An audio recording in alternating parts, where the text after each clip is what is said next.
And this is my first Zoom hosting of 2025. And it seems Zoom is doing some new and interesting things I'm trying to figure out as we go along. So a little patience may be in order. No worries. Let's give a few more minutes. I think Katie said she was coming too, right? So she should be here Yep. soon. Okay. Okay. Oh, I see Pat. Okay, cool. I see. All right. Jerry. So the people are coming.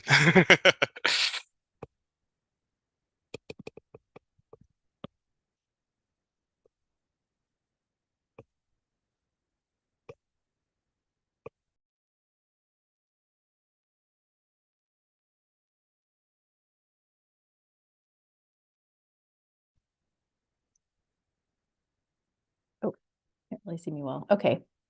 Hello. Thanks everybody. You can hear me okay, right? Great. Are we broadcasting yet, Jeremy, or still in the here? Okay. So I see we have 40 people, which is incredible. A lot of attendees on the line virtually. Okay, great. I'm just looking for the transportation members to see who's here too. Okay, so thanks everybody for joining virtually for this transportation meeting for Community Board 7. I'm Katie Walsh, I'm the chair of the committee, and John DeLooper is the vice chair. I just want to say we are so sorry that this didn't happen in the actual building, and that's because they actually haven't had heat for the last 3 days in Community Board 7, which is, no good for staff and being able to provide support. But we made the decision to move it to a virtual setting to enable us to hopefully be comfortable, at least at the very least of where we are. We have a good number of both panel attendees who are the transportation committee members, which is something I'm being mindful of, and as well as attendees. I just want to say the results, the impact of not being able to be in person specifically means that we're not able to take a vote in the same way that we would if it was the regular in-person transportation committee meeting. But, and that has everything to do with the city bylaws. This is not like a Community Board 7. Oh, there's some head shaking. So Jeremy can correct me for the record, but I'll just finish up to say that the way meetings law, blame the state. That's where the state. that's Okay. the blame goes. Okay, so that is the state law restrictions. But what we discussed amongst ourselves to be able to do and be thoughtful about this is we do have a couple of items that we need to take votes that we meant to take votes on. And what we're going to do is do a straw poll of the transportation committee members, so that when we go into the January 15th, Community Board 7 board meeting next week, we can bring these items that we're going to be voted on by the Transportation Committee, and we can bring them to the full community board meeting where we will take the votes on the items, and we will be able to say, it's informed by the straw poll that was taken by Transportation Committee. So, that's all of the kind of logistical stuff to get through at the top. Jeremy, we can still do roll call of the transportation members, right? Of who's here. We should, even though we're out of order. Okay. Sorry, but is my sound okay? Because I can change if it's a problem. Oh, it is okay. All right. You're fine with me. Okay. So let's get started and we'll do the roll call of the transportation members before we jump in. Okay, so I will call roll. When I call your name, please unmute yourself, acknowledge your name, and then mute yourself again. If you are a board member but not a member of this committee, I am not going to call your name, but I'm going to write your name down. Let's start with Katie Walsh. Present. Thank you. John DeLuber. Here. Thank you. Joan Body. Here. Thank you. George Cardona. Jerry Chan. Thank you. Feel better, Jerry. Jamie Freed. Here. Thank you. Dan Kaminsky. Here. Thank you. Angie Lau. Roberto Martinez. Present. Thank you. Gabino Morales. Presente. Thank you. Maria Roca. Here. Thank you. Sam Sierra. Faye Walker. Roll has been called. If we were in person, we would have a quorum. Right. So thank you for that, Jeremy. So just to say, we're going to go through our agenda items. We have a couple, and again, I really want to start out. We'll do the dining out applications. The context for that again is this is a new-ish way in which these proposals are coming to the Transportation Committee. So we've been in the last couple of months going through and having the owners come and present their plans, and then as a committee voting and bringing them forward. And that's something we, are do because of a process that was created by the city. And then the next one is the street co-naming. Then we have a presentation on greenways from Uprose. And then we will do priorities and agenda items that the Transportation Committee wants to highlight in 2025, and that'll be a committee discussion. We will also leave some time at the end for public comment. So if there's any additional public comment for people who are here, we can include it then. So Jeremy, thank you. I'm going to ask for your help on the dining out proposals to identify who the first presentation is coming from. So I think we should also explain that one of the applicants will not be here tonight from a Black Horse Pub. He is ill with the flu, so he's not able to join us. But we are asking either him or a representative to join us next Wednesday at the board meeting, so that could be appropriately vetted and voted on at that time, because we only have 40 days to respond on any of these applications. So I believe I see two folks so far. Kevin Reed, you were joining us. And I believe I just saw Blair Papani. Hi. Katie, do you know which applicant you would like to go with first? So I believe one of you is from Hamilton's. Yeah, that's me. I'm Or- actually representing from Hamilton's, Oh. from Mike Kelly's office. Got you. So you're both from Hamilton's. Yes. Okay, so if they're here, let's start with them. Okay. Okay. So Blair, we'll give you the floor. This is pretty straightforward, at least from our perspective. And if you had anything that you were going to show us, if you needed to share your screen or talk it through, and then we'll give the board members a chance to ask the committee members to ask questions. And then again, we're doing a straw poll vote on it. Okay. Thank you. So I'm here representing Lula Enterprises LLC, doing business as Hamilton's at 2826 Fort Hamilton Parkway. We are applying for a sidewalk and roadside cafe located on the corner of Hamilton Parkway and East 4th. The business has been open and operating at this location for over 12 years as a full service restaurant. Prior to COVID, we did have a sidewalk cafe with 30 tables and 64 seats. Currently, we are applying for sidewalk seating on both sides. On the Hamilton Parkway side, we are looking for 12 tables and 24 seats. And on the East 4th side, we will have 11 tables and 22 seats. And then also additionally, a roadway structure with 21 tables and 42 seats. We are an owner-operated establishment run by husband and wife, Georgia and Kevin. And at this time, if you have any questions, we're happy to answer.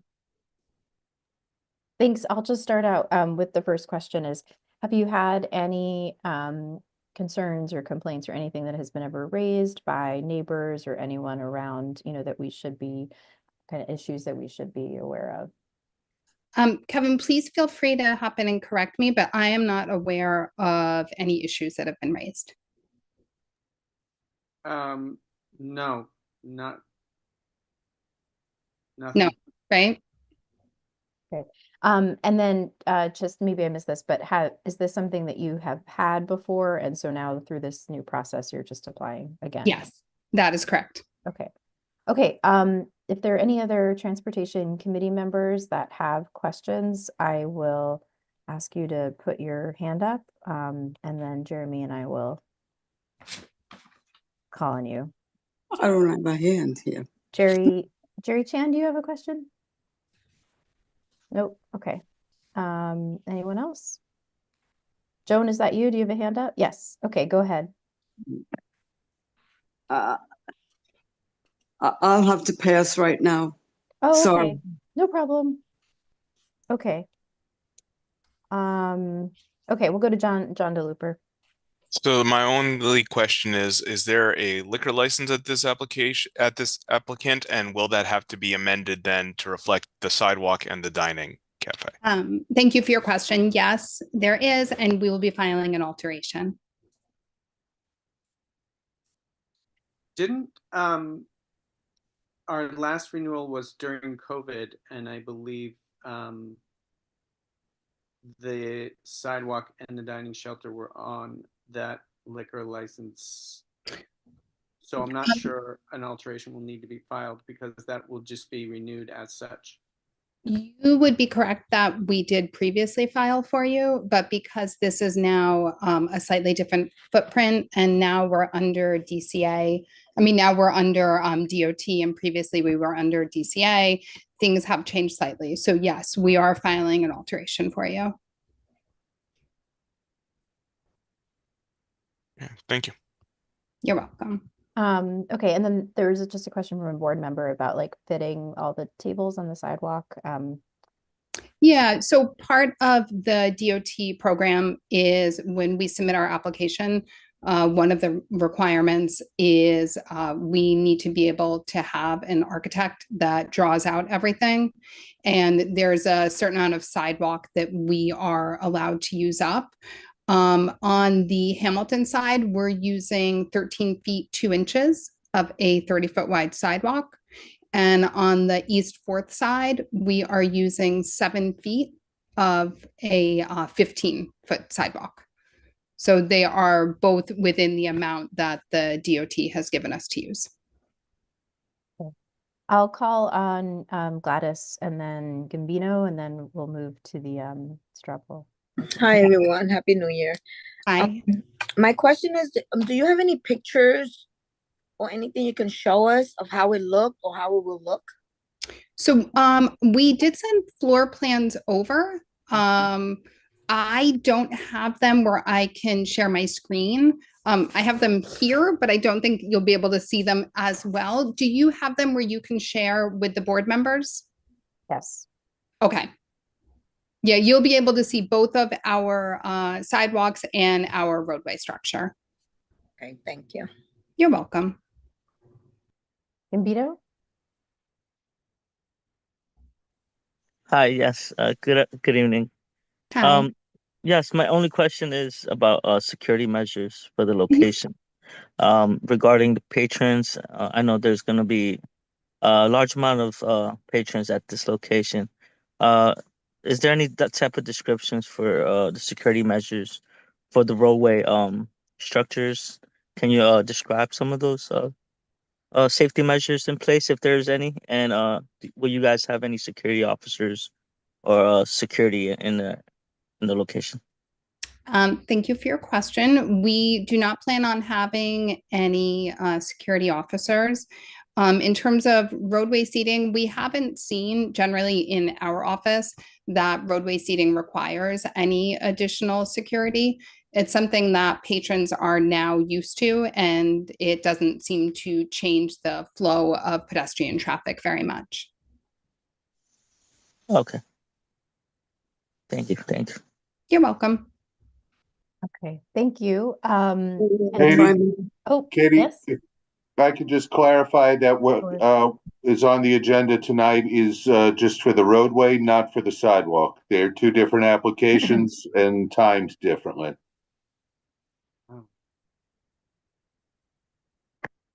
We have both of them that we have sent you, and we apply for both at the same time, the roadway and the sidewalk, because DOT is now handling both. We understand that we do have both applications. It's just one was due by the 9th and one was due by the 19th. Okay. Okay, Jeremy, I actually need to ask for your help in terms of the mechanics of how a straw poll works, because I've never done that before, so So do you want to give the public the opportunity? to comment. Yes, you're right, and we're doing this fully virtually, so it's also been a while. If there's any public questions or comment from anyone else who is on, they can put their hand up for this specific, just for this specific application. We'll have general public comment later. So I'm not seeing any, Jeremy. So Katie, haven't never done a straw poll, but I think we could figure out how to do it pretty easily. I would think it's the same thing, like a roll call, except explaining this is not an official vote of the committee. This does not commit the committee or the board members to any specific position. And the committee will not be officially making any recommendation next Wednesday, which if somebody puts a motion forward for or against or anything with any terms, that will have to be seconded. Okay, thank you. So that's good outline, because that is how we're going to conduct the rest of these votes. For your explanation, Jeremy, and on process. So what I would like to do is, Jeremy, I'd like to be able to do the straw poll vote of the Transportation Committee members to support this proposal for the roadway for Hamilton's by unanimous consent through the straw poll. So I've introduced that resolution, which would need to be, or not Well, resolution. since it's unofficial, I don't think it Unofficial. needs to be It doesn't need to be seconded. seconded, so I can second that. okay. We're so used to using the muscle. So thank you. That was seconded by Pat, but then by unanimous consent. So if there's any objections to that, Transportation Committee members would need to say so now to raise their hand. I'll give people a second. Okay, not seeing any hands. So through the straw poll, the proposal is passed. We will provide this to the meeting next week by the board, but I just want to say again, it's because of the nature of this meeting being fully online, it's not an official vote. So it'll need to actually be voted on by the community board next week. But thank you to the applicants from Hamilton's. Thank you so much for joining us. Thank you very much for your time. Thank you. Appreciate it. So I'd like to see if we have the other two proposal or So the one is Black Horse Tavern. They explained they won't be here this evening, and hopefully we will have them at next week's board meeting. The other one, I'm not sure if it's called Sicko or Psycho, but we have emailed them. We were not provided with a phone number. Natasha left a voicemail on the business's phone. We have not heard back from them.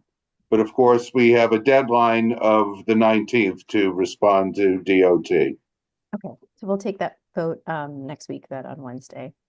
Okay, so that sets us up then to go to the proposal specifically for a street co-naming.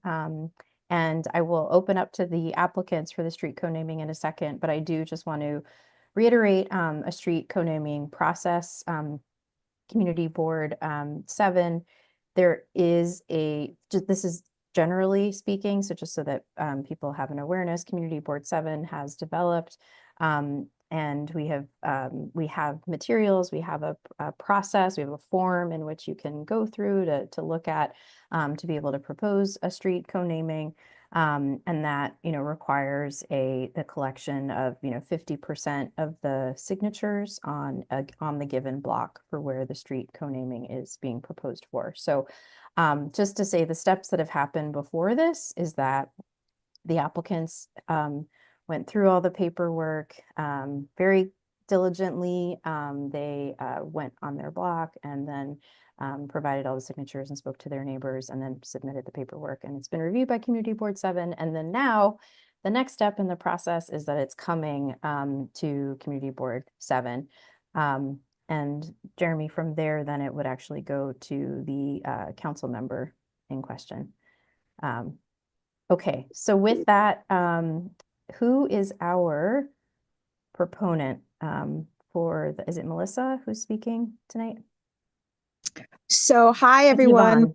Okay, It's Yvonne. Wonderful. So Yvonne, I'll open to you and give you a few minutes to speak about your proposal and why you are, it's what's in your proposal, but basically talk through the street co-naming and the work that you did on it and why you're making the proposal. And then if you had any additional comments or neighbors or anything else that you thought you wanted to say as a partner of yours to be able to speak, we can also give them the chance. Great. So actually, I really need Melissa. Melissa is maybe 5 minutes away. That's Donna's daughter, but we could definitely start. If you need for me to start with somebody that knew Donna, if you want to start with people supporting the co-naming, or what is it exactly do you want us to start with? So the best way would be to go through what was in your proposal of why you're asking for the co-naming. Okay, so Donna, a lot of people are on right now that knew Donna. Donna, I met her as she was a para at 124, PS 124. That's how I met her, and that was over 30 years ago. So Donna became a para. She was a parent coordinator, and as you know, she was also the president of the 72nd Precinct Council. So Donna's whole life was volunteering, making sure that we volunteered with her, making sure that everyone knew that every child in every school that she worked in was also our child. Like, she was definitely the epitome of family. And if you knew Donna, then you loved Donna. I'm going to get emotional, and I don't want to, but that's who Donna is to us. So we worked really hard. Melissa and Christopher and Bianca and Donna's grandsons, they all put together a beautiful slideshow. I don't know if Jeremy was able to share that with you all. So we worked on it. We went through Jeremy, we went through the councilwoman's office and put this all together so we could present it to you all to let you know who Donna was to us. Is that something, Jeremy, that we have, a presentation slideshow that was mentioned? So we got that several months ago. We did send that to you and John at that time, but I don't still have it on my computer. I'm happy to run it if they could email it to us, or I could give them screen time for them to run as well. Okay, go ahead. I was going to say, Jeremy, if it helps, I might have a copy, but it'll take me a minute to double check. That would absolutely help. Okay, so in the meantime, Yvonne, you can keep adding additional details. I'm going to double check if I have that. Okay, thank you. And hopefully Melissa will be on really quick so she can also talk about her mom and the greatness of her mom. In the meantime, am I allowed to call on somebody that knew Donna? Yes. Yep. Yes, and then Jeremy might have to elevate them if they're an attendee. Oh, okay.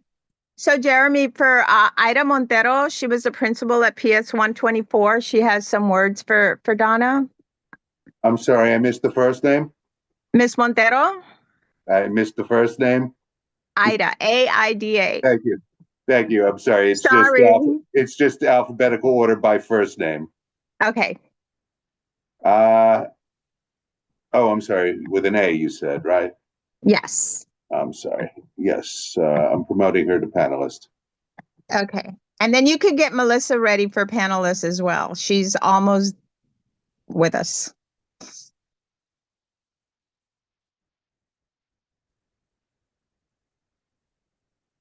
Okay, I'm not sure why she's not being promoted. There she goes.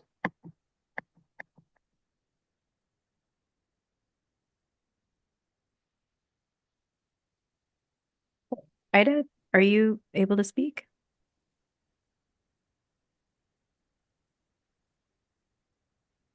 Ida, you would have to unmute.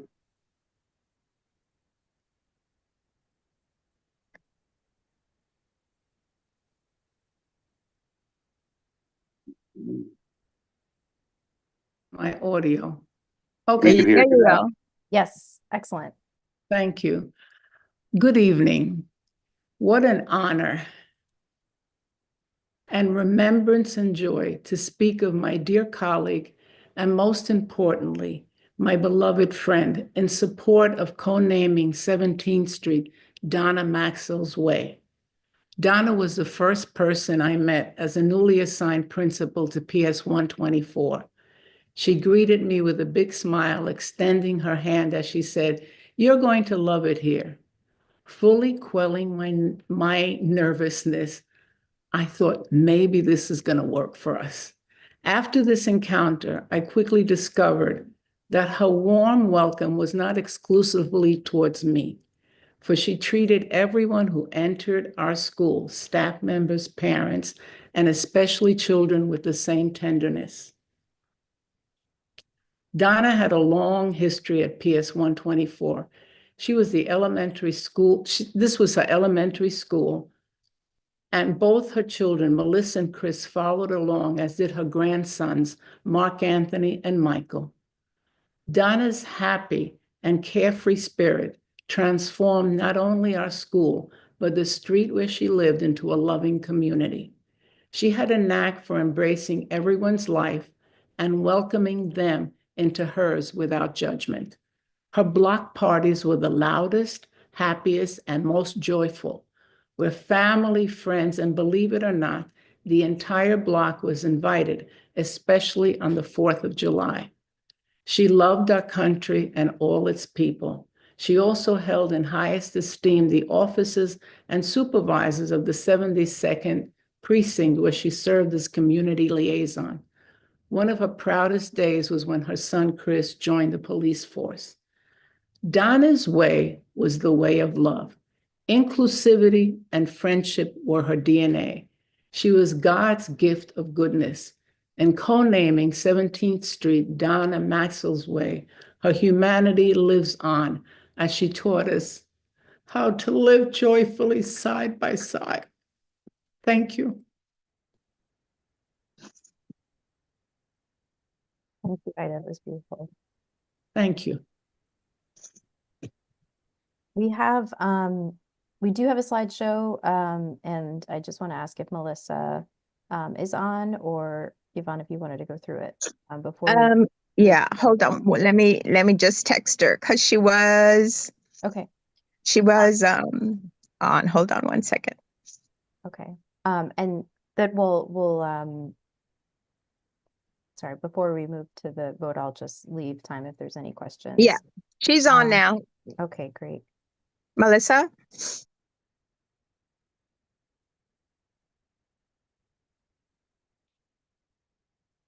Jeremy, is Melissa a panelist, I think. Panelist?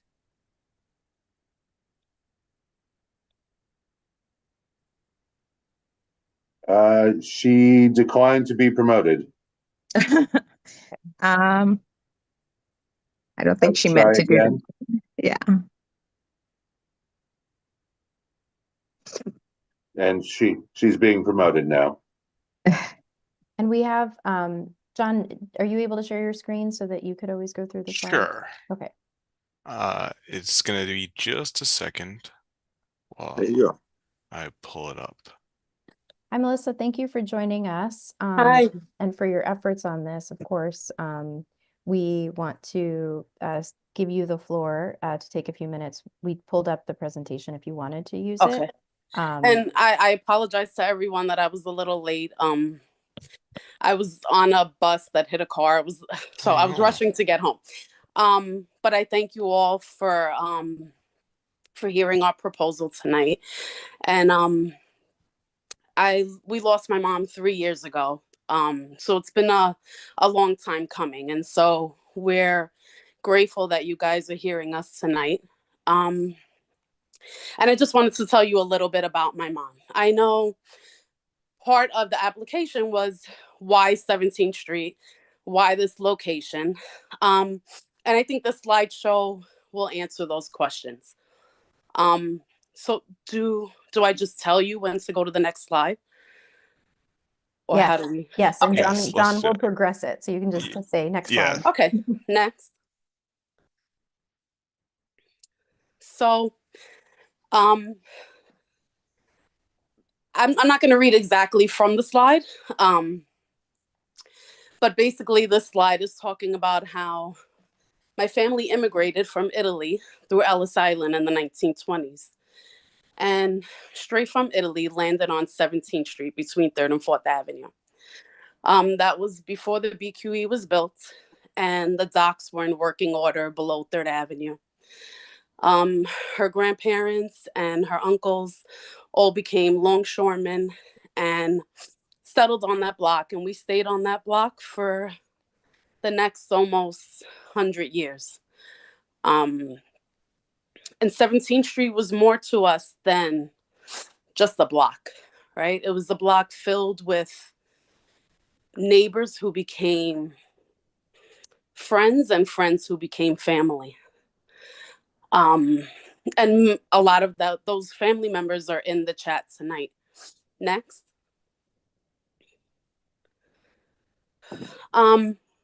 So initially in the 20s, the block was made up of Irish and Italian immigrants.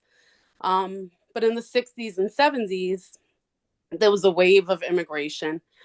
And that immigration was the Puerto Rican immigration.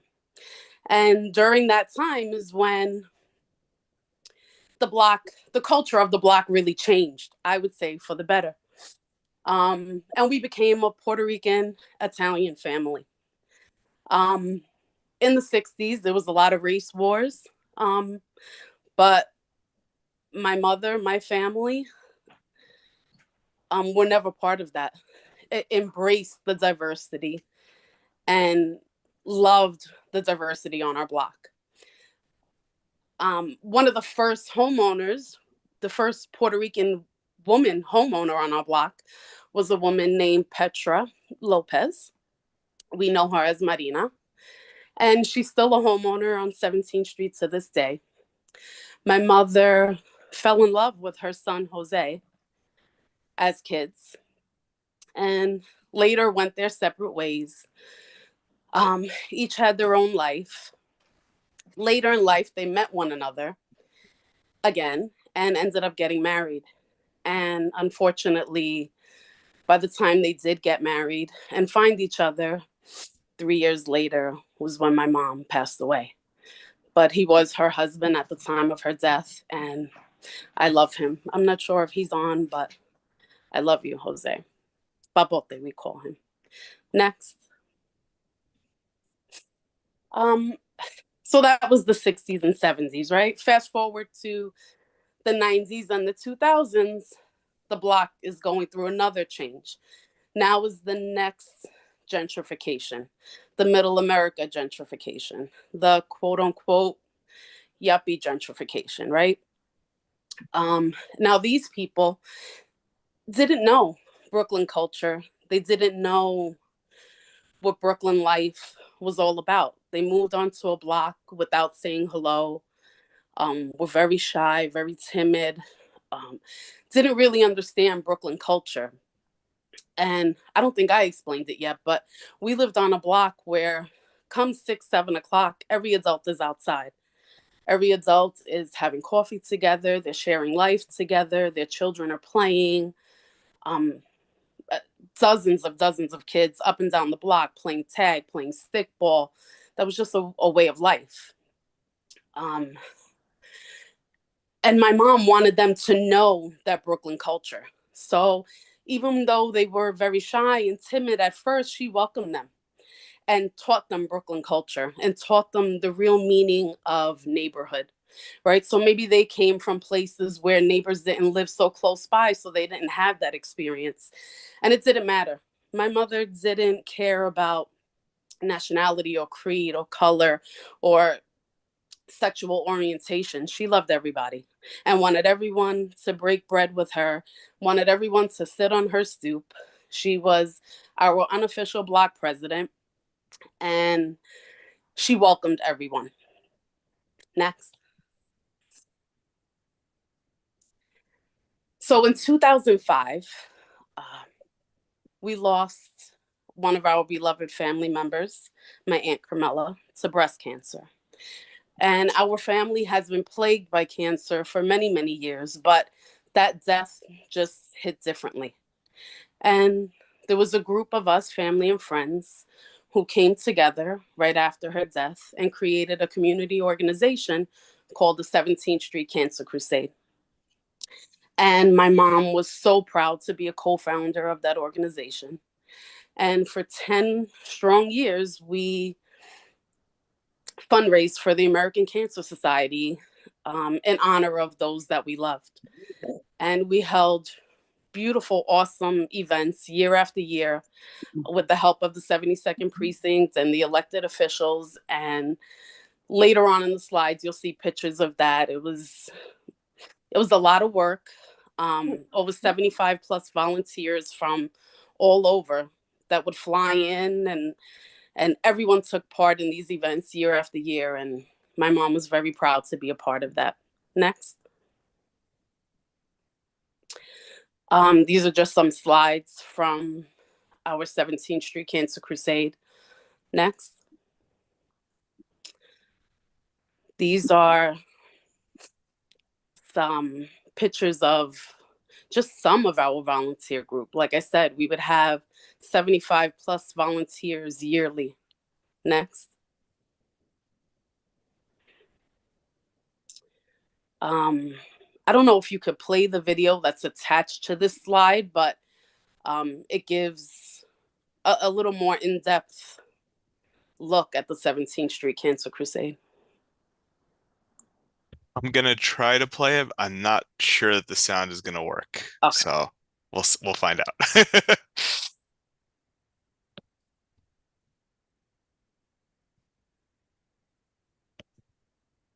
Is the audio coming through? I don't hear it. No. Okay, let me try one other thing.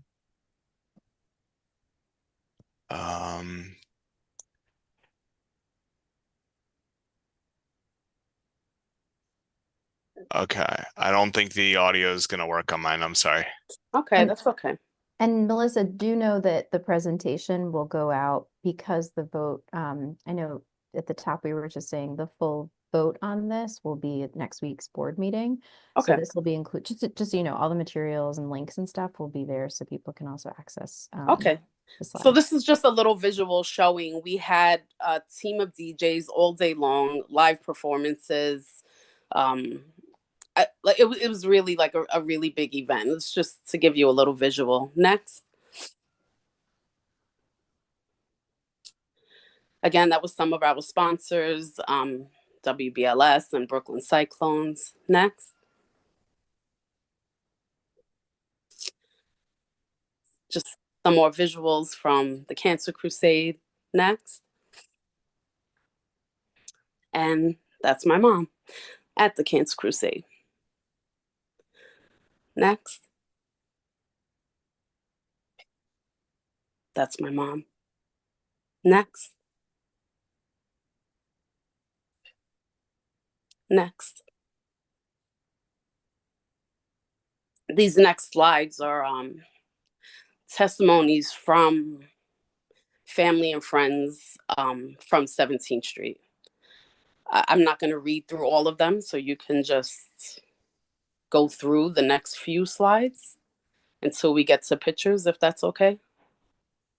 But thank you to everybody that wrote letters in support of my mom.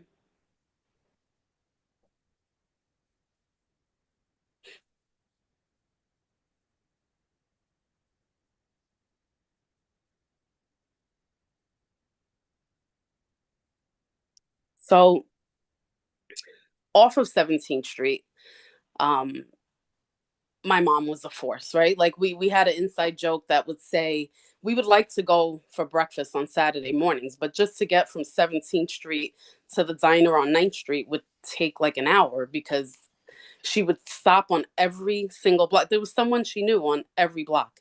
And it wasn't okay just to like wave and say hello. We would stop and talk to several people just from here to 9th Street. So we would call her like the mayor. But she not only, her life wasn't only focused on 17th Street. She gave to the whole neighborhood, right? So PS 124 was also a really big part of her life. That was her career. And I thank you, Ms. Montero, for speaking on that. And I believe the next slides go into her PS 124 career. Yes. She was there for over 30 years, retired from there. And the people there not only were her colleagues, but they were her family. A lot of them are in the chat tonight, and I thank all of you for being here. I believe the next slide also is some pictures of her. That's when she first started. She started actually on the PTA, just volunteering as a parent, and became a paraprofessional after that. And after years of being a paraprofessional, she moved into the role of parent coordinator, which is, although she loved the children, but she really loved helping the parents, loved showing parents that they can advocate for themselves and for their children. And I believe there's more slides from PS 124. These are some of her best friends and that she's made at 124. Next. Next. Next. That's her and one of her best friends, sis, Emily, Miss Hildreth, who also sadly passed from cancer just a couple months before my mom. Next. The next following testimonies are from PS 124, but again, we don't have to read those out loud, but thank you to everybody from 124 that supported my mom.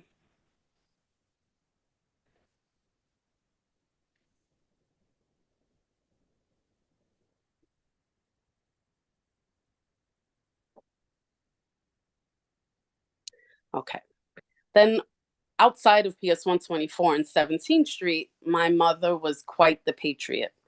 If there was ever a holiday, whether it was a Columbus Day or the Puerto Rican Day Parade, the person better have the American flag right along with whatever flag, that was happening that day. She was a true patriot, loved America, was very proud to be Italian American, and very proud of our armed forces, very proud of the police force. And that is what prompted her to give her life to volunteering to the 72nd precinct. She was very adamant that they get a bad rap and that the community should support them because they put their life on the line for us to make sure that we're safe. And the next few slides should be of her volunteering with the 72nd.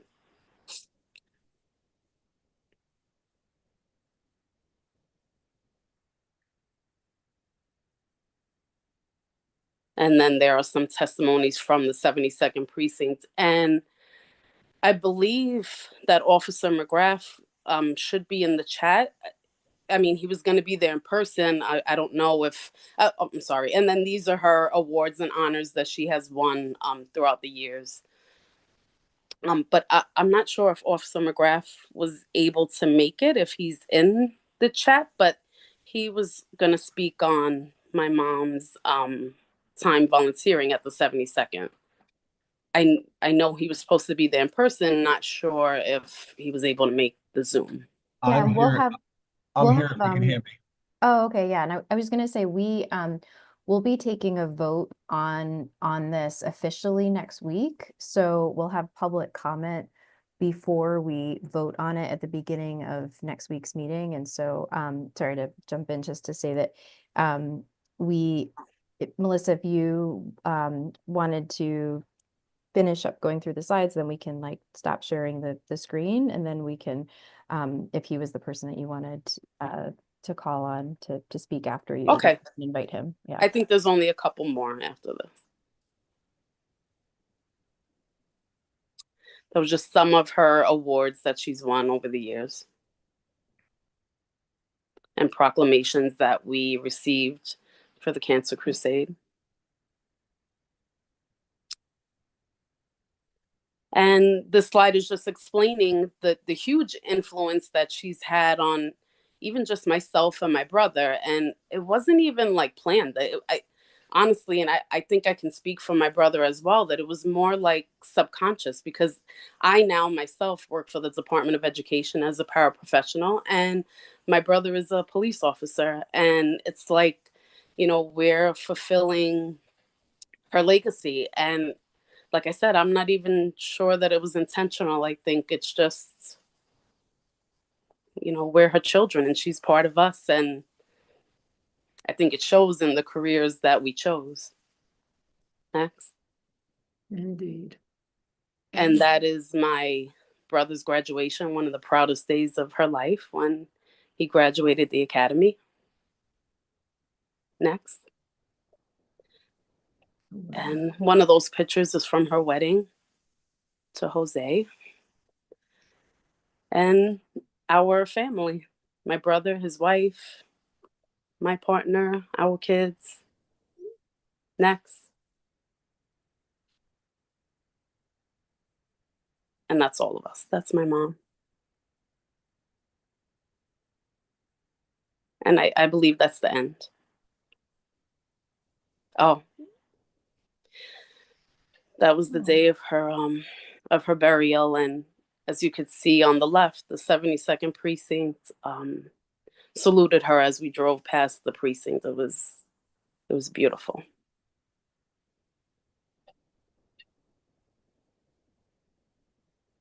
Oh, how beautiful. Thank you for listening to us. Thank you, Melissa, and you know, for sharing, and also, I think, you know, giving the community a chance to get to know your mom. You know, sounds like a force on your block and in the community at the school, and she just touched so many lives, and so it's a really special, you know, way to be able to bring this through to the community board, but then also through the process of the street co-naming is really honor her spirit in the community. So thank you for bringing this and sharing it with everybody. I actually want to give you the chance, if you did want to have Danny McGrath speak, welcome to, and also we'll have, just to say, we'll actually be voting on this officially next week. And so before, in a board meeting, anytime there's like a vote on something official at the beginning, there's always public comment. And so there's always an opportunity then. Because otherwise, I think what I'd actually, you know, propose to do at this point is to move to this straw poll vote that we were saying that we're going to do to support, would be introducing a resolution to support. Well, I don't know if he's able to make it next week and speak at that meeting. I'm not sure if now is the only opportunity he has. I don't know. Yeah. Okay. So Danny, I can give you, do you want to just take the floor for a minute? And Yeah, then can you guys hear me? Yes. Yes. I won't take up much of your time. Nope, My no problem. my name is Detective Danny McGrath. Today is actually my 19-year anniversary. It was 19 years ago today that I was sworn in as a New York City police officer. And a year after that, in January of 2007, I had the privilege of being assigned to the 7-2 precinct, which is like home to me now. Very quickly, I met Donna, and I'm just going to tell you that she was an absolute force. She was all about community service, volunteering, whether it was coat drives, food drives, National Night Out Against Crime, which her and the council put together every year, and just always giving of their own time. I can't tell you how proud we are, and I think of Donna every time I pass her son, Chris, in the precinct, who we're honored to have him here with us as a police officer. So I just, like I said, I won't take up much of your time, and I can't really follow what has already been said. But again, Donna was all about the community and bridging the gap between the police and the community, and just always volunteering, pushing us to volunteer. And her commitment to service even shows, like I said, in her daughter, her son, being here with us. So again, I think there'd be nothing. And I do want to say the block parties on 17th Street and between 3rd and 4th, besides always being great, they were always peaceful. We never had a problem at them, and they were always amazing, and everybody was welcome at them. So I want to thank you for the opportunity to speak, and I really hope that this goes through and happens, and I look forward to the day being in dress uniform on 17th Street when that sign is unveiled. Thank you. Thank you so much. Oh, sorry. Thank you. Well, and just to acknowledge too that we have many neighbors who are leaving comments and also who showed up in the meeting today who are providing support. So this is very helpful for us to inform the community and the community board, and we'll definitely bring all of this, when we go into the meeting next week. With that, I would propose to go ahead and do again, this is the straw poll, and we'll bring it to the community board, but to support co-naming. So I want to make sure that I have it's street co-naming. For 17th Street, the proposal is for co-name 17th Street between 3rd Avenue and 4th Avenue to Donna Maxwell's Way. Do I have a second? We're just going to do that. Second from Joan, I think. Yes. There's a second from Joan. Okay. He was a magnificent person. You had to know her to love her. She was. Everything everybody said. Thank you. I appreciate that. And that's so good because thank you. So with that, I propose that sorry, and what I left out was that I wanted to propose that we pass it by unanimous consent. So let me reiterate that. Joan, do you second that? Yes. Okay, so then I'll just give anyone a moment if they wanted to, any of the transportation committee members, if they wanted to say anything else. They don't support unanimous consent for the street co-naming. And I'm not seeing any hands. Yeah. Okay, so not seeing any objections to that from our transportation committee members. So thank you. We will bring this forward to the community board next week with supporting, again, in an unofficial way because of the nature of this meeting, and bring it to the full board for a full vote next week on Wednesday at 6:30, which should be at the board office, and we hope that there is heat. Thank you so much to all the neighbors on 17th Street, and Melissa, especially to you. Thank you. Thank you so much. Thank you. So everyone is welcome to stay on. We want to give time to transition. I just want to kind of give everybody a heads up. We have a presentation on greenways, specifically on Sunset Park Greenway. Sorry, the Sunset Park Greenway. I see a couple folks from Uprose, which is great. I know, Kat, I think you're doing the presentation, but if there was if Elizabeth or anyone else wanted to speak, just let us know. Then we'll go to a community board transportation committee discussion on just the agenda items that we want to flag for 2025. So I guess I'll turn to you, Kat or Elizabeth, for the next agenda item. Thank you, Katie. Thank you so much. And good evening, everyone. My name is Kat Trujillo, and I'm the Deputy Director at Uprose. So I had a slide deck. I don't know if we did send it to the community board, but Jeremy, is that something that you have handy, or do you want to just do share screen, like give Kat the ability to share? Be easier to do share screen than me find it. I didn't know we were going to be asked to run it right now. Oh, no problem. I think we were. Kat, do you have it available? I don't have it up. Let me pull it up. It might be, let's see. Yes. In the meantime, I'll give you permission to share your screen. Let's see.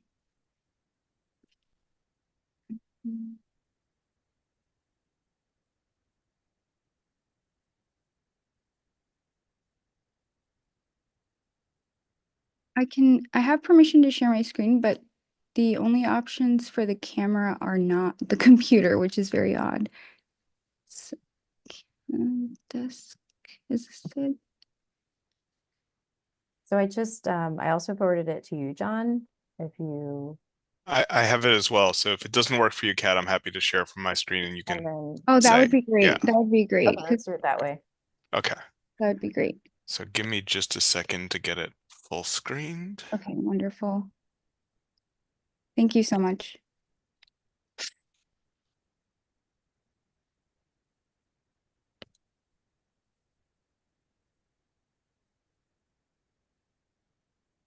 And of course, the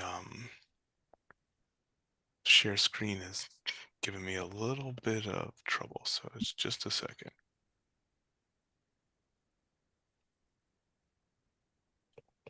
Okay. How about now, John? I just made you co-host. See Okay. if it works. Yes. Can you see it? Yes. Okay. Cool. Awesome. Thank you. Thank you so much. Okay, so my name is Kat. I'm the Deputy Director at Uprose, and I'm very excited and grateful for the opportunity to talk about the Sunset Park Greenway plan this evening. So I wanted to give a basic overview of, what all I'm going to cover. First, just giving you some information about Uprose, defining what it is, what a greenway actually is, and a brief overview of the Sunset Park Greenway plan itself, along with a timeline of key milestones, and then some different interests or contrasting visions for what this greenway might look like. And finally, kind of looking forward to the future before opening it up for discussion, for questions and a discussion. Perfect. Yeah, great. So first, I'd like to introduce Uprose for those of you who don't know. Uprose is the oldest Latino community organization in Brooklyn and has been based in Sunset Park since 1966. We are proudly an intergenerational, multiracial, women-led grassroots organization working at the intersection of racial justice and climate change. And our work includes everything from policy and advocacy to youth organizing, arts, and culture. As a grassroots organization, climate justice organization that's based in Sunset Park, we care about the places where community members live, work, and play. This commitment is what drove our involvement in the development of the Greenway. You can go to the next slide. But what exactly is a Greenway? Well, it's more than just a bike path. A Greenway is a network that can connect people and places to each other. In Sunset Park, the development of a greenway would connect a broader community to the waterfront, giving residents, especially our most vulnerable, access to green, open public spaces. Next slide, please. Recognizing this opportunity, Uprose facilitated a community-led design process to shape the development of the Sunset Park Greenway. Following several years of deep community engagement, we gathered insights from the community and published the Sunset Park Greenway Plan in 2008. This plan outlined residents' vision for a greenway that would connect the waterfront to the greater Sunset Park neighborhood. It reflects community-led priorities for passive recreation, activities like playing dominoes or mahjong, practicing tai chi, jumping rope, playing hopscotch, you name it. It's also a roadmap for creating spaces that can accommodate the recreational needs of residents while preserving our working waterfront and the jobs that it provides for our community. Next slide, please. So just a quick timeline or overview of some of the key milestones in the history of this project. In 2003, Uprose received a grant and invited the Pratt Institute to partner with us so that we could facilitate youth-led workshops both at Uprose and local schools. 2 years later, we began conducting community planning workshops, design charrettes, and a comprehensive greenway survey to gather broad community insights. Gathering all of this information, we published the Sunset Park Greenway Plan in 2008, a direct outcome of those community conversations and planning efforts.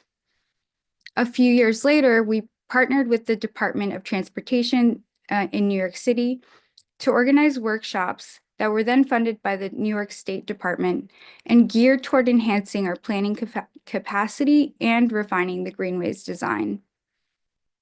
2 years later, painted bike lanes were installed along 43rd, 44th, 57th, and 58th Streets, a key milestone from the Sunset Park Greenway Plan that was driven by those community designs. Fast forward to 2020, the COVID-19 pandemic affected all of us and really stalled our progress here on the Greenway Initiative. I can't stress enough how much of an impact it had on Uprose since we were trying to operationalize a number of planning initiatives at the time. We were also engaged in efforts to fight the massive displacement by Industry City, which inevitably took up a lot of our time, energy, and resources. If we look at the present day, 2024, we're back on track and focused on getting Sunset Park declared a special purpose district so that we can decarbonize the entire neighborhood. The Sunset Park Greenway Plan is a part of these broader efforts. We know that in April of 2024, the Brooklyn Greenway Initiative presented to the Community Board, unfortunately without incorporating our community input or the findings from this the Sunset Park Greenway Plan. That brings us to the present day. Next slide, please. So now that I've caught you up on what's happened to date, I wanted to do a deeper dive into some of the differing interests or contrasting visions for what the Greenway might look like and how it might be developed in the future. So we are very much interested in getting the community-driven design process that was facilitated by Uprose incorporated into the plan that has been developed by the Brooklyn Greenway Initiative. We think that it would be beneficial for them to build upon the years of work and input, which is gathered from Sunset Park residents, and engage other local stakeholders instead of sidelining the community's voice in this process. During COVID-19, while a lot of us were addressing a number of losses and tragedies and challenges, we know that there were meetings and discussions with other folks in Industry City and the Brooklyn Chamber of Commerce to develop a plan that was independent of what was created and recommended by folks in Sunset Park community. And this approach is a stark contrast to the vision that was developed by the very people who live and work in this neighborhood. We understand that BGI has different priorities and processes, but the disconnect between their approach and the community-led model of the Sunset Park Greenway Plan results in a plan that doesn't address the needs and interests of our community. Moving forward, we're really hopeful that we can find a way to work together in a manner that truly honors the community's vision. We just want to acknowledge that the past has been a bit rocky. Next slide, please. So the residents of Sunset Park articulated a different vision, one of integration instead of displacement. After facilitating a deeply inclusive process that incorporated a cross-section of stakeholders in the community, we produced what I've referenced several times, the Sunset Park Greenway Plan. This plan envisions a greenway that is integrated into the fabric of the community and doesn't displace residents, providing them with connections to the waterfront while preserving much-needed industrial spaces, which are vital for our community's economic well-being. This vision centers areas for passive recreation, Again, places where people can come together, eat together, learn from one another, dance together, play music together, ultimately helping to strengthen social cohesion. It proposes more than just a bike path. It envisions a network of intentionally designed, inclusive shared open spaces that prioritize the needs of pedestrians, elders, children, and people with disabilities, rather than only serving cyclists. We believe that greenways should foster connections between people and the places they live, enriching the community rather than contributing to its gentrification. This approach ensures that the residents and workers of Sunset Park are at the heart of the greenways development, providing them full access to and enjoyment of this valuable environmental amenity that's right in their own backyard. Next slide, please. So as we look ahead, our focus remains on honoring the community's vision for increasing the amount of open space available to residents and workers, spaces that can help build community across class and culture. We're interested in continuing to build partnerships with organizations committed to working in good faith, committed to preserving industrial areas, sustaining walk-to-work communities, and creating gathering places that can help strengthen social cohesion, providing working-class residents of this community with the environmental amenities they deserve. Next slide, please. So that that's pretty much it for the presentation. I did want to open up the floor for any questions that folks might have. I'll do my best to answer them, and Elizabeth Jean-Pierre, Executive Director of Uprose, is also available to chime in with any additional insights. But I really want to thank you all for your time and attention tonight, and yeah, just kind of open up the floor. Okay. Do you, I think what we'll do is we'll first go to any of the transportation committee members and board members. People can put their hands up, and then we'll go to the public. Just again, there isn't a vote that we're taking on this Greenway plan tonight, just so that everybody knows there's no vote. But this is informing education. And we provided, I just dropped it in. There's a link to the Greenway Plan, Cat, so I just threw that in there in the chat. But your presentation and this link, all these resources will be shared out and made it fully available. So, okay, so I will, we have a couple of transportation committee members who have questions. And I'm just going to scroll down and do my best. Okay, great. We have a transportation committee, public member. So, and that's Maria Roca. Maria, would you like to ask a question? No, I'll go to yes. Hi. Thank you, Katie. I have a question. Well, a question and a half.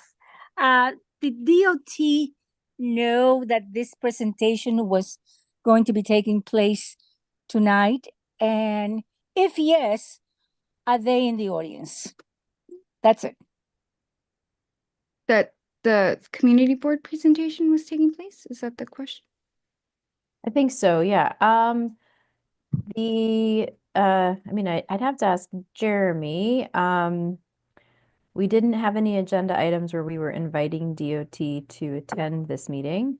No, although several folks from DOT are on our mailing list, so they certainly were informed. Whether or not they chose to read that email or think they should be here for some reason, I couldn't tell you.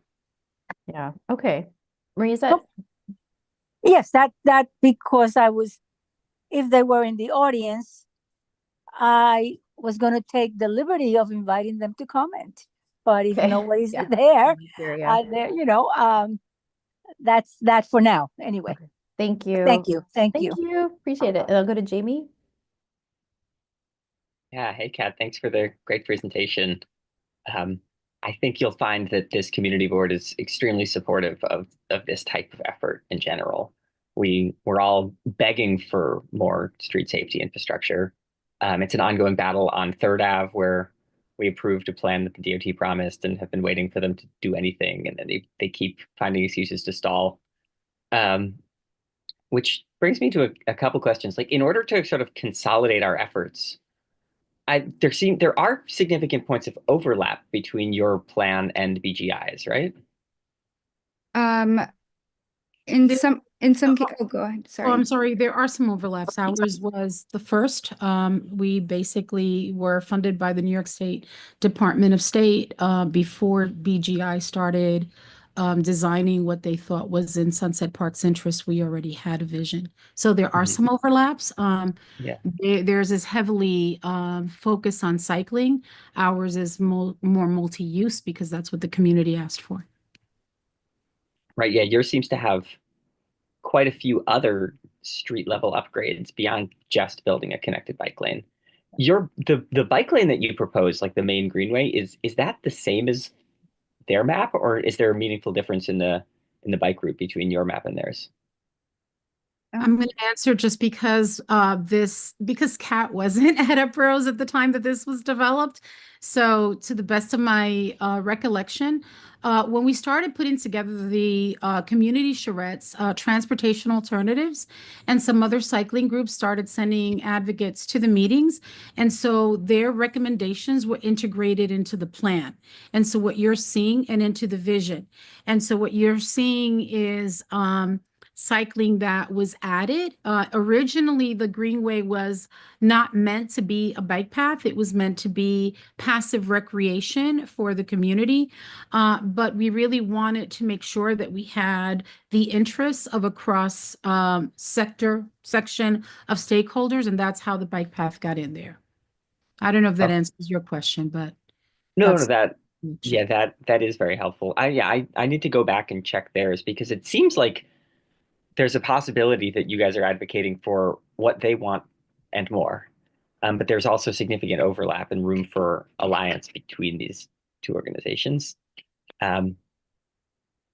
So I think, assuming that you have fairly broad support among the community board, what can we do to support your efforts in advocating to DOT, for example, to make this sort of upgrade?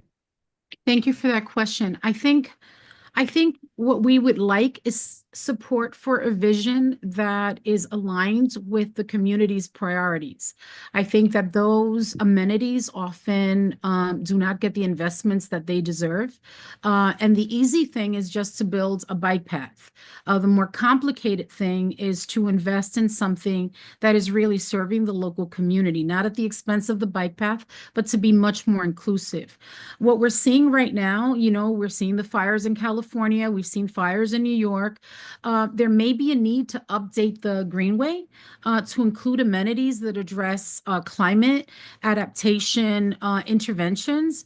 But beyond that, what we really want is for the community board to support a vision that really came out of an intensive and meaningful community engagement process that brought I remember being in spaces where there were people speaking 4 different languages, and it was the coolest thing that I had ever witnessed. There was so much excitement about it. Some people couldn't even speak to each other, but they were doing Tai Chi in the space to show that that was something they wanted to do. So I just want to make sure that these spaces honor the diversity and the, really sort of the heart of what the community told us was important. We really, when we went into this, it was early on when we were doing environmental justice, and greenways were new to us. So this was really something that was led by the community. We didn't come in with a vision and say, okay, this is what the greenway should look like. It was the community that told us this is what we want and this is what we need. So I guess if we submitted some sort of resolution in support of your entire Greenway plan, would that give you guys additional political leverage, or is that the kind of support you're asking for here? I think that what we want to do is attract funding, and it could come from congestion pricing. We want to make sure that funding doesn't become the obstacle to building the Greenway, and that because the easy thing to do is to just draw some lines and create a bike path, right? But the more expensive thing is to put in additional amenities that serve the local community. So we want to make sure that what is invested in is much more comprehensive than just something that is limited. Yeah, we found that even And to be honest, Jamie, we are really open to hearing your recommendations if you think at this point, because remember the plan is a little old. If at this point you think that there are other amenities that should be in there that are not, you know, we can basically upgrade the plan and make sure that we've got recommendations that are coming from what we've learned since that time. So I don't want you to think that we want to defend the plan as it was back in the day, because now we know so much more about climate adaptation, about mitigation, about greening, about native plants, about everything that we need to know to make these spaces accessible and relevant to the time that we're living in. So to the plan that was sent out via link is a little out of date. That is the plan, the 2008 version. That's that's from 2008. Okay, so we'll that's share the presentation. And Jamie, are you okay if I give John others a chance to jump in? Yeah, I will. I will maybe ask you some questions offline.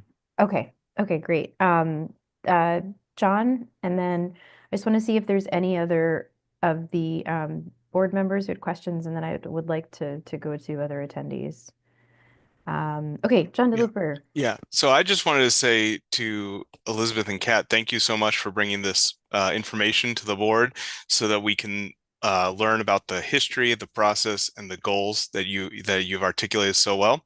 I also want to give a lot of kudos for your process because, you know, I'm not a cyclist, but I recognize the ways that your plan has led to more infrastructure in certain ways than other ones. Like I on 58th Street with the B11 bus, you know, it's got the extended sidewalk, the bike lane, and the bus boarding platforms. And you know, I'm a cyclist and I'm not a cyclist, but I'm a bus rider and a pedestrian. And those have both the improvements that have come out of that I know as part of the workshops you did with DOT has really, for me, been very good. And so I know that I'm sure there's many other people who've benefited from the work you've done and continue to do on that. And I just wanted to say thanks for that. So, yeah.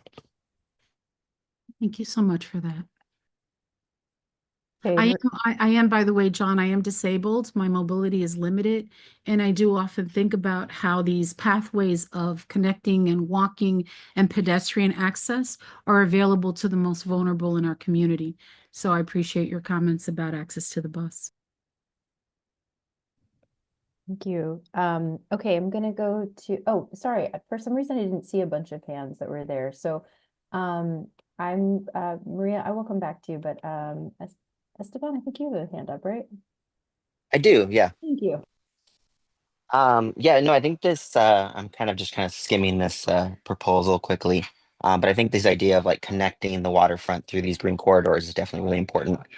And gives the community definitely great access to the waterfront, which I think is also important. Has Uprose worked with DOT and their Open Streets and Plaza program to activate any of these corridors? Tried. We applied for a plaza around, I'm trying to think of where PS 314 is. That area is really dangerous, and we had done a study that showed how many fatalities and accidents had happened along 4th Avenue. This is when we were working to expand the median. Remember, we expanded the median through the advocacy and the organizing, and it was 30% safer. And then Menchaca then negotiated something with transportation alternatives, and then they decreased those paces that would have made accessibility easier for elders, people with disabilities, parents with baby carriages. So it's been like this dance, this back and forth. We tried that particular area because the community had identified it as being very challenging, and we weren't successful in trying to get the plaza, but we did try. Now we're going to bring back on. We did lose staff and we lost people in our lives during COVID, but we are almost fully staffed and we're bringing back a transportation justice coordinator to focus on that. Remember, at that time, we weren't just expanding the median, we were bringing back the B38 bus. We were involved in a lot of different transportation initiatives. And now with what we know of the science, we're thinking about stormwater management. We're thinking about all kinds of things, and we'd love to be able to do another presentation for you on what we're just doing on trees alone. I think you'll be fascinated by that, and our geographer can share with you how we're doing that kind of imaging. So we are thinking differently about this, which is why we're open to recommendations coming from you. We're totally open to that. We want to make sure that this is usable, multi-use, and incorporated into the landscape of the community. Cool, Did I answer your question? It did, yeah. Okay. And I definitely, I want to give people some more chance to ask other questions, but I definitely would want to connect offline and talk about this a little bit more in depth, and kind of see what I can bring to Uprose to help with this kind of initiative. But thank you. Great. Okay, so not seeing any other hands from the board members, so I will go, if there anyone from the public members who have their hands up. So I see Hunter Armstrong.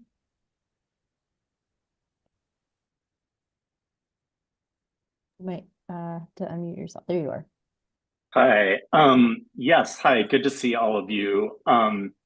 And yeah, Elizabeth, we've talked about this in the past. I feel like we want the same thing. So I'm a little sort of surprised by sort of the characterization of Brooklyn Greenway Initiative's vision and Uprose's vision. I would like to reiterate that we would like to work together on this, and certainly happy to discuss that more.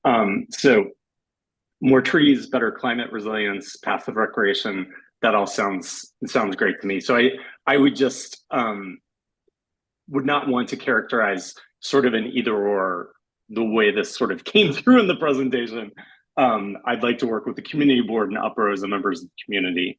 So, and I did ask a question in the chat about the implementation plan that was created to construct the Brooklyn Waterfront Greenway, connecting, throughout much of the borough through Sunset Park. Just wanting a little bit more information about when Uprose released the Sunset Park Greenway plan in 2008, and then the implementation plan for the Brooklyn Waterfront Greenway incorporating Sunset Park was created a few years later. Just maybe sharing a little bit more information about sort of what the role of this plan was in that, and if just to kind of represent that that's how this is currently being built. So Hunter, let me respond. I think people, I live here on 44th Street. I've been at Uprose now for 28 years, and I think people know enough about me to know that I'm direct and that I think that it's important to be transparent. Uprose has consistently contacted BGI to work with BGI to make sure that there is alignment. And Hunter, because we had a conversation and I was very candid with you, that BGI was very heavy-footed and has had conflicts in communities throughout Brooklyn where you did not include their voices. They happened in Clinton Hill and in other communities where local communities were really upset that decisions were made about what the infrastructure was going to look like without their input. And knowing that Uprose was facilitating this community process, BGI before you went forward in presenting its plan and its vision at universities. I know because I was in the audience and I was on panels. You met with Industry City, you met with the Brooklyn Chamber of Commerce, you met with a number of folks to determine what the Sunset Park Waterfront Greenway would look like without any community engagement, not even the community board. So I think that this moment that we're living in right now, where we are faced with the possibility of extreme weather events, where we're having an administration coming in that is creating a lot of uncertainty for the most vulnerable in our communities, I think that it's important for us to create strategic partnerships and work with each other honestly, share resources, not be competitive, be collaborative. And it was in that spirit that I contacted you so that despite the tensions and the problems that we've had in the past, we can move forward together in a way that serves this community that I love so much. So I would urge you not to say that you were surprised, because of course you can't be surprised if I asked to have the conversation before we did this presentation so that this would not be a tense conversation. We don't need that. I am asking, and in good faith, and I am committed to working with you and having my staff and the folks that we work with you so that collectively we can provide the kind of investments in infrastructure that this community desperately deserves. Because remember that along the industrial waterfront, that's where you've got the majority of the asthma discharges living, right? That's where people have a lot of health problems, and we have a lot of co-pollutants, which is why we're trying to decarbonize the neighborhood. So as we move forward, I don't want us to use old language of like, I'm surprised. You shouldn't be. No one here would be surprised that I would have raised a problem. And I'm just candid because I'm really, I am older now, and I just really want to make sure that we have a legacy of showing the world what Sunset Park can do in terms of addressing climate change. So I'm looking forward to working with you, but I don't want you to have the last word on that because that would not be fair to the effort that Uprose has put out in reaching out consistently over the years to BGI. I have a hand up, and I'm thinking, but I will I'll come back. Pat, do you want to go ahead? Yeah, thank you. As someone that knows what Elizabeth has been doing over the years, I just wholeheartedly hope that we all can work together because as the grandmother of a cerebral palsy child, I know how difficult it can be getting her around. And I thank you. Thank you so much. Thank you, Pat. And yeah, and I think maybe I'll just say in the context of a community board, meeting, like a transportation meeting or a community board committee meeting, what we're doing is we're convening. We're convening different views, perspectives, community members, right, in spaces. Here we are tonight doing this virtual meeting because of the conditions of the actual building that the community board hosts meetings in. But being able to convene with the goal of catalyzing and then working towards change for positive. And so I just want to say that that's another moment of what we're in right now. Thank you for Uprose, to Kat, and to Elizabeth to coming and bringing this forward. You talked about a few next steps and ideas. Sounds like there are a few people who want to directly contact you.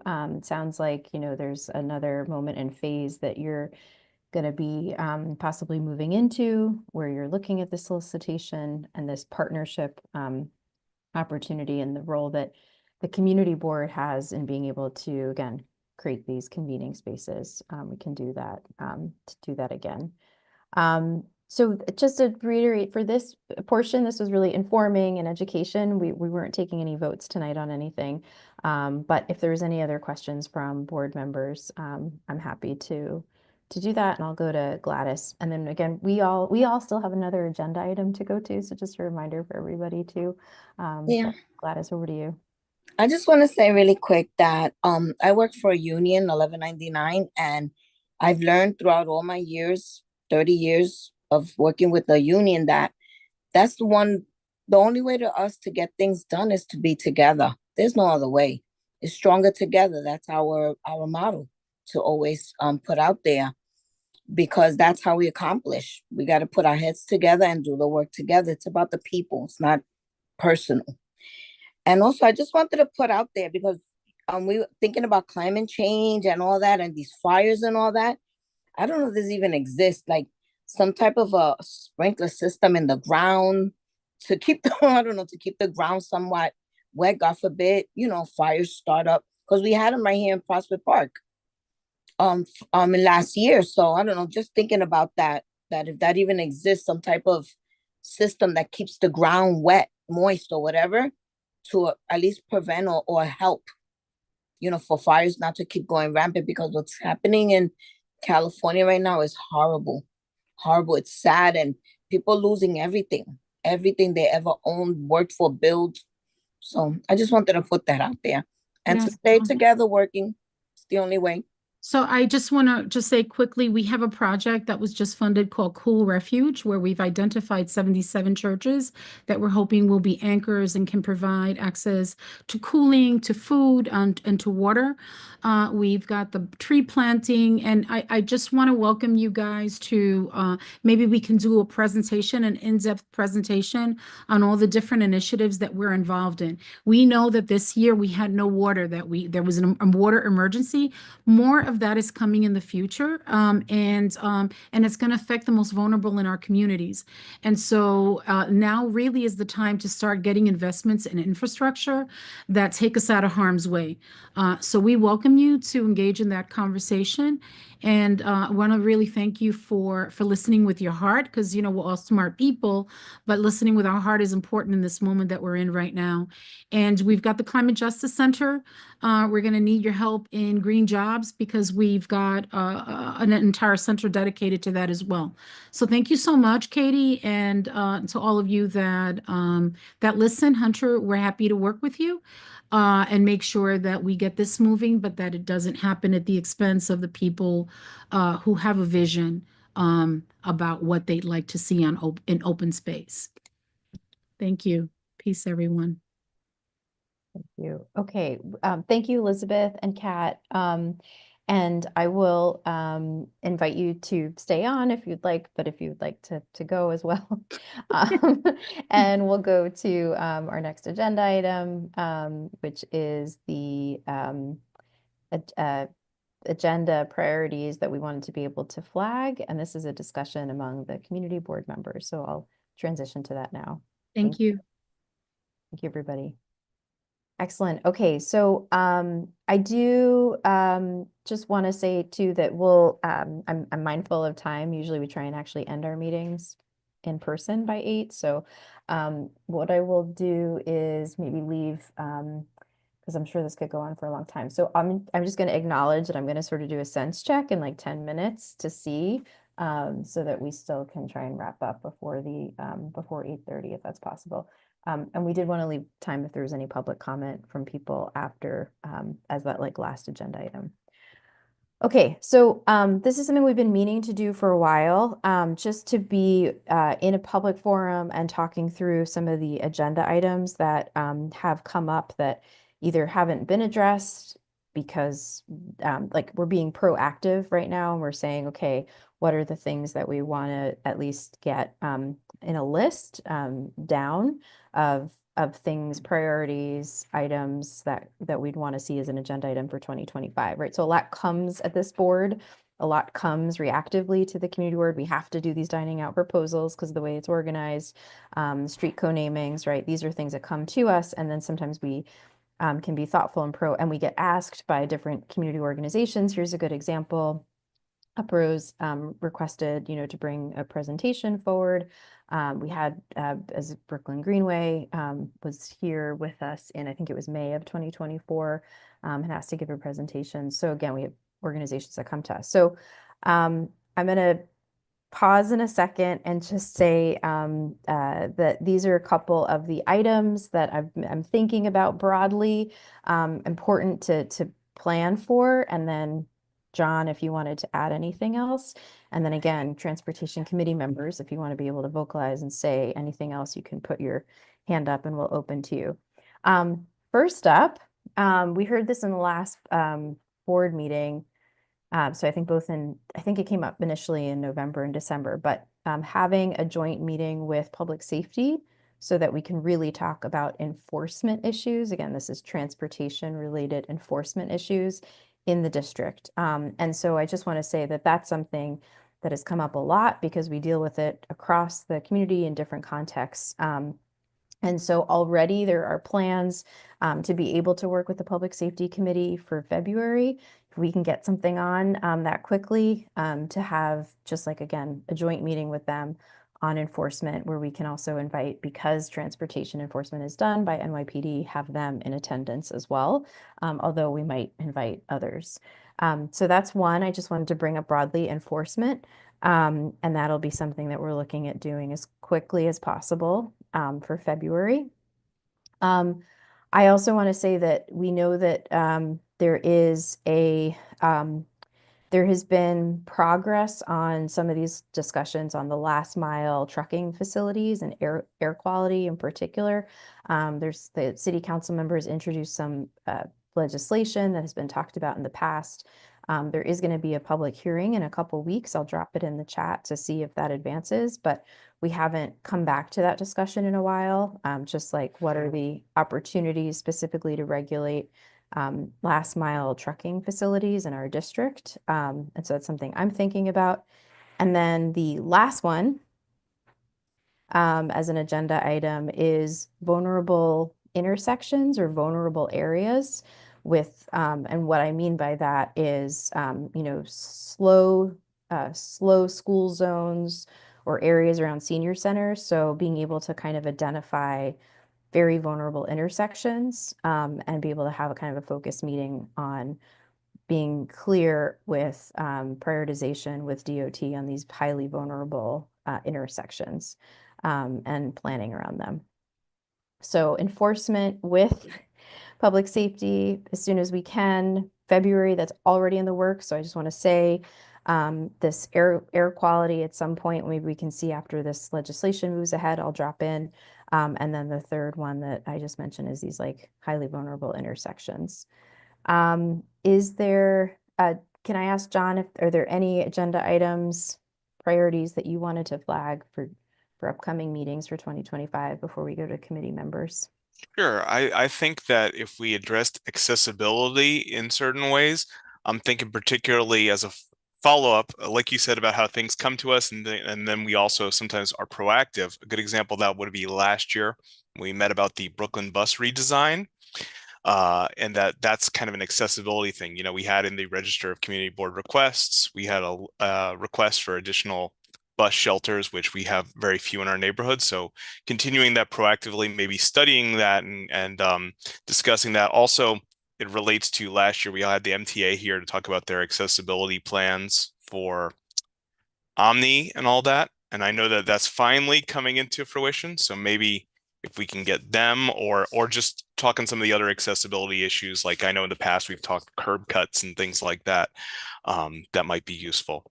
Also, I don't know if when you mentioned the air quality stuff about the changes to electric chargers, I know that there's some being proposed, and maybe whether we want to provide additional feedback on that, that might be another item to consider as well. I'll also finally say, I liked your suggestion about the vulnerable intersections, because I know we've spoken about several specific ones, 60th Street, 21st Street, and a few others throughout the district. Last year, when we had our joint meeting with CB10 about the Fifth Avenue Bridge, after our portion of the meeting, they continued and they did an assessment of the most dangerous intersections in there, and they created a document to request DOT intervention on some of those dangerous ones which were not previously studied. So that might be another, that's following up on what you mentioned. That'd be a good option to do. So those were my ideas, and hoping others have some good ones as well. Thank you. Okay, I will go to Maria and then Gambino. And we're just, at this point, we're just like gonna get a list down from people. Yes, I was wondering if the committee has received any notification from the MTA as to whether the automatic ticketing of vehicles blocking bus stops on Fifth Avenue on any of our routes has been, I don't think it's been implemented, or whether it's on a list to be implemented, particularly the B63. or has there been any communication coming out of the MTA or Department of Transportation as for the beginning of instituting that program for the B63? Because it just gets worse by the day, and really a danger on so many levels. Passengers to the bus having to walk into traffic in order to board, or when they're offboarding, to have to get off in between vehicles that are blocking the bus stop. And this has been going on forever. There's nothing new about this to anyone probably who is in this audience. But the program is alive and well at the MTA. And again, has the community board heard anything? This committee heard anything about that? We can bring that into the upcoming meeting that we're hoping to do on enforcement with public safety, which isn't scheduled yet, but we're trying to do something for February, but nothing yet. But I feel like this is, Maria, that's like a great question. That's an implementation tool to support enforcement, so we can ask it then. Okay, thank you so much. Yeah, no, it's great. That'd be good. Yeah, good to have the data to back it up. Okay, I think, did I say the order was Gambino and then Jamie, and then if anyone else wants to raise their hand? Hi.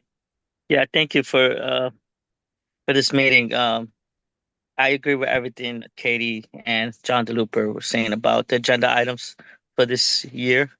I appreciate being proactive for this year's agenda. And having joint committee meetings with the Transportation and Public Safety Committee is a great idea, because there are a lot of issues regarding both committees, and I guess it's a good idea to work together in order to figure out how we could solve some of these issues and make our community safer.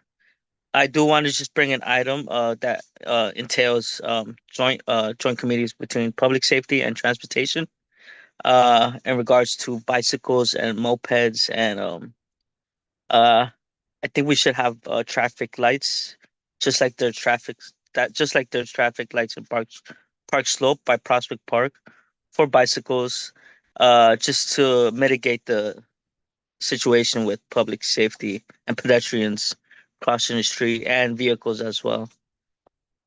Thank you guys. Thank you guys for bringing all the agenda items up like that. Thank you.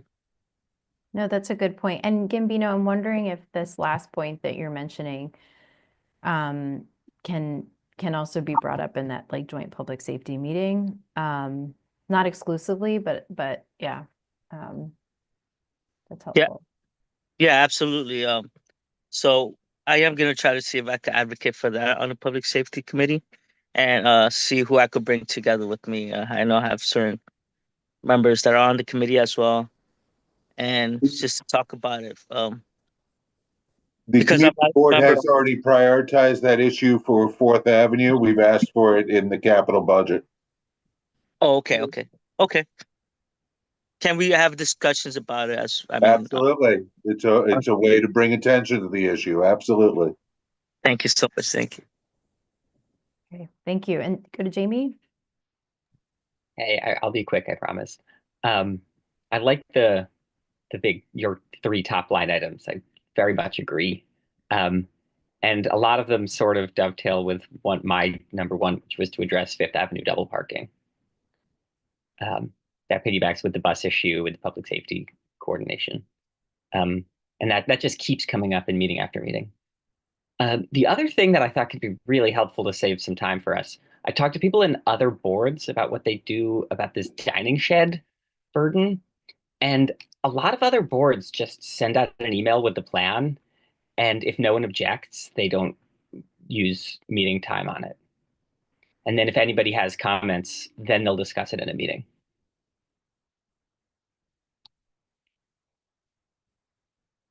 So I think that could save us a ton of time to work on issues that are a bigger priority instead of just being an instrument of this system. And then my third one, which I don't want to let fall to the wayside, is I do want to somehow continue to provide some pressure and hold DOT's feet to the fire on the Third Avenue upgrades. and just like keep that in their mind and make them know somehow. I don't know how exactly to communicate with them, but make them know that we haven't forgotten about that.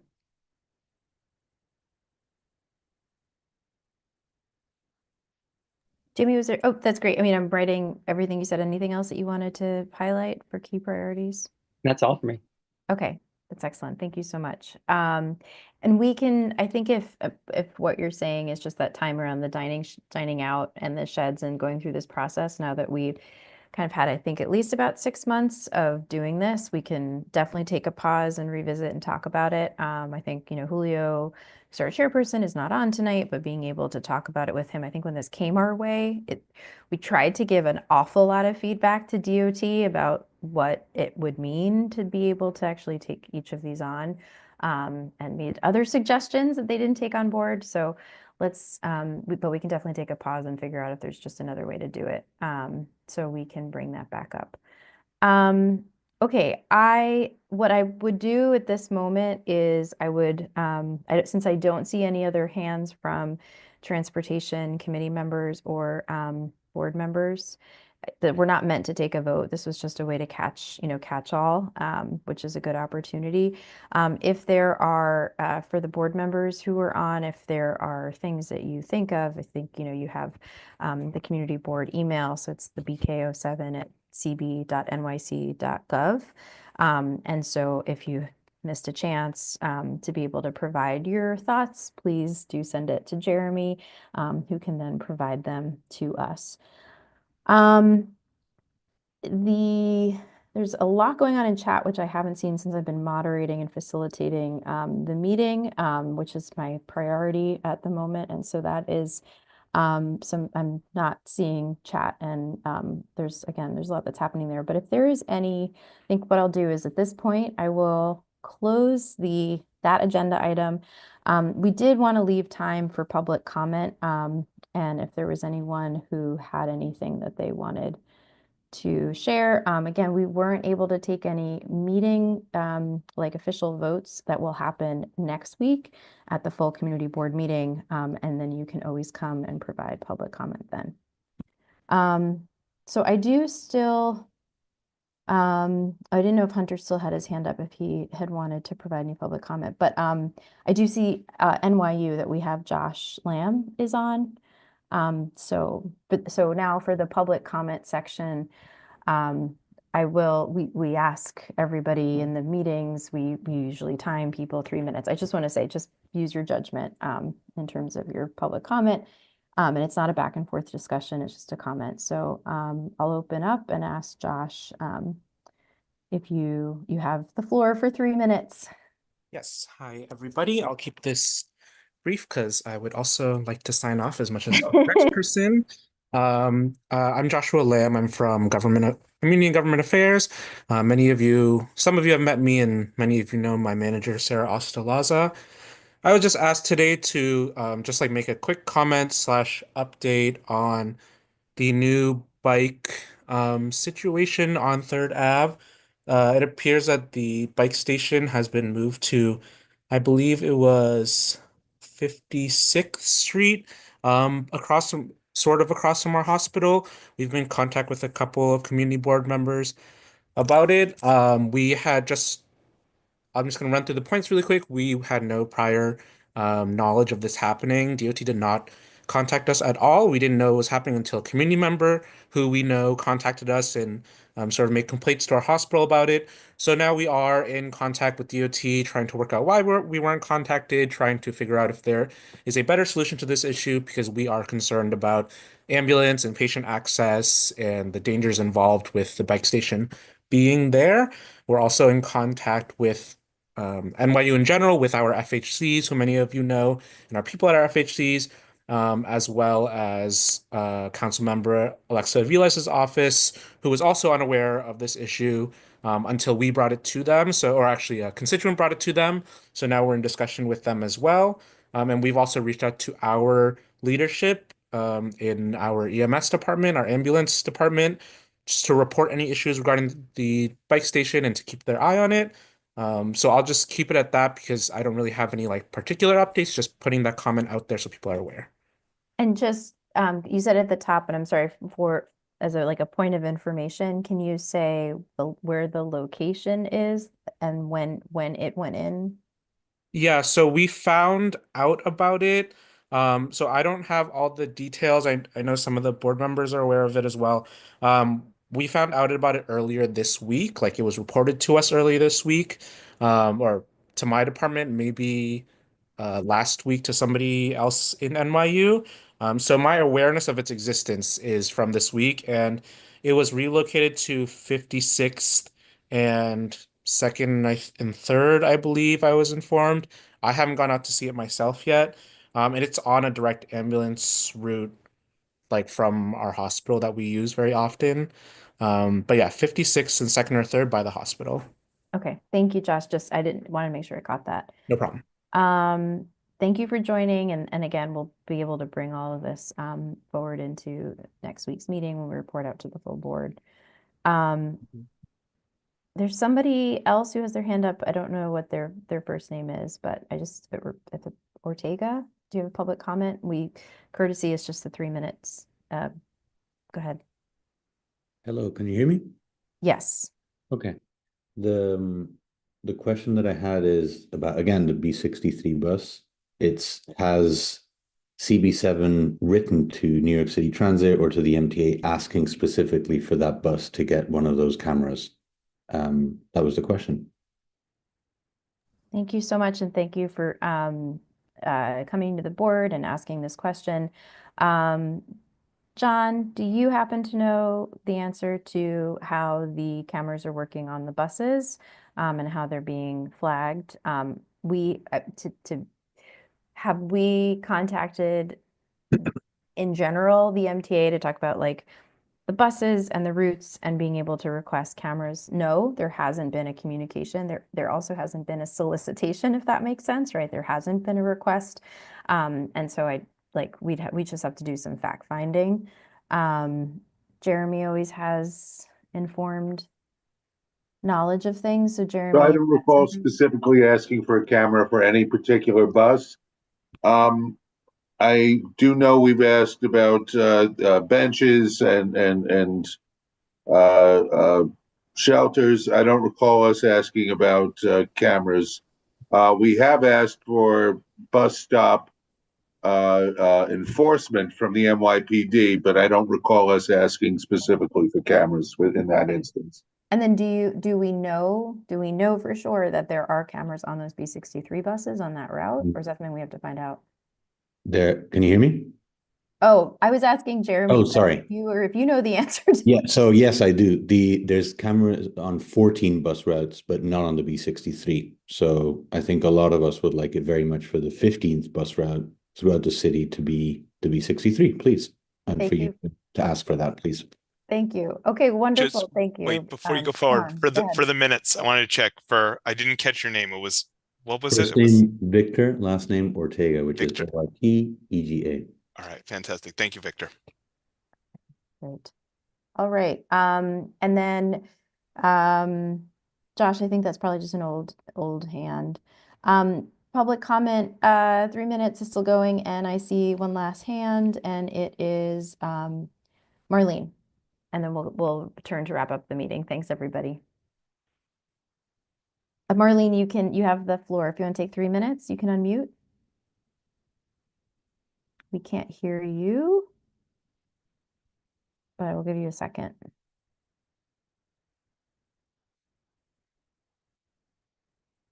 No one else can hear Marlene, right? It's not just me. Okay. Oh, is that you? Oh, doesn't seem to be working. Marlene? Yes, but I don't know how to. Oh, the video. It's because you're sitting as an attendee, but we can hear you, so you can. Okay. Speak. In September, first of all, unrelated, I'd like to thank the council for supporting housing, not high rises. That's a different issue, but in September, I brought to Jeremy's attention a situation that has occurred every summer in July and August, and that's namely Park Slope Day Camp, which rents space from Holy Name Church or the Archbishop, the Diocese of Brooklyn. I'm not sure who the actual rent leasee is, but it creates a situation on Prospect Avenue which has become untenable in terms of traffic disruption, double parking all day of many buses, and during pickup and drop off times, traffic issues. But in addition to that, it's an environmental problem. The buses do not, in general, adhere to the idling laws. 1 minute in front of, technically in front of a school, the schoolyard. I've written to the Archbishop about continuation of this rental. Of course, they're not going to give up a source of income, but I'm basically asking the community board to take up this issue of one, transportation, and one, environment. And frankly, I don't know how to get on to an agenda if that's appropriate. Thank you, Marlene. And I just would say, I don't know if you heard a few minutes ago, we were talking through agenda items. There is going to be a joint meeting. So there's two things I'll mention. On January 28th, this is for everybody, but on January 28th, the meeting that public safety is going to have, where this can be, be highlighted to many. There's a lot of people who are going to be at that meeting, but also public safety and transportation are going to have a joint meeting in February with the NYPD. And so that's a chance for, again, transportation members, board members, and community members to highlight these areas of concern for enforcement. So that'll be announced through the regular channels that we have that go out about community board notices. But thank you for your public comment and being with us virtually tonight. So again, would say that, January 28th, and then again, this joint meeting in February is a good moment. Okay, I'm going to move ahead and say that we are trying to wrap up. If it's really pressing, board members, I will be, as a courtesy, I will, give you the floor, but if you want to go ahead. Maria or Jerry? If not, I'm going to move to close the meeting because we're about 2 hours in. Okay. Thank you for understanding. Thank you, everybody. This meeting is adjourned, and everyone please come and join us at our meeting next Wednesday. Have a good night. Thanks all. Bye. Thanks all. Bye. Good night. Thank you. Nice.